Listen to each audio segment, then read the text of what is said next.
La liberté, un des sujets les plus délicats et les plus difficiles de la philosophie. Simone de Beauvoir énonçait « On ne naît pas femme, on le devient ».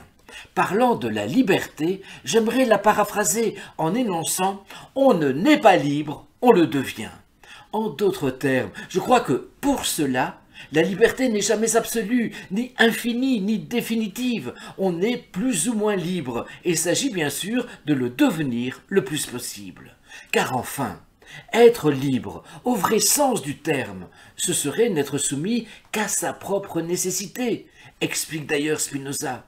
Ce serait n'être déterminé par rien, qu'il n'y ait aucune cause à nos actions. Mais peut-on se déterminer soi-même sans être déterminé par rien, comme le prétend par exemple Jean-Paul Sartre? Petite anthologie philosophique sur le thème de la liberté. Jean-Jacques Rousseau, dans son Contrat social, « L'homme est né libre, et partout il est dans les fers. Tel se croit le maître des autres, qui ne laisse pas d'être plus esclave qu'eux. » Épictète. La liberté consiste à vouloir que les choses arrivent, non comme il te plaît, mais comme elles arrivent.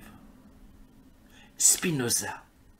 Les hommes se trompent quand ils se croient libres. Cette opinion consiste en cela seul qu'ils sont conscients de leurs actions et ignorants des causes par lesquelles ils sont déterminés. Ce qui constitue donc leur idée de la liberté, c'est qu'ils ne connaissent aucune cause de leurs actions.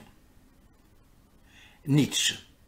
Si l'on a conçu les hommes libres, c'est à seule fin qu'ils puissent être jugés et condamnés afin qu'ils puissent devenir coupables. Sartre. Chaque personne est un choix absolu de soi. Sartre, toujours, dans l'être et le néant. Sartre qui niait, comme je l'énonçais dans mon introduction, tout inconscient, toute forme de nature. Nous sommes une liberté qui choisit, mais nous ne choisissons pas d'être libres, nous sommes condamnés à la liberté.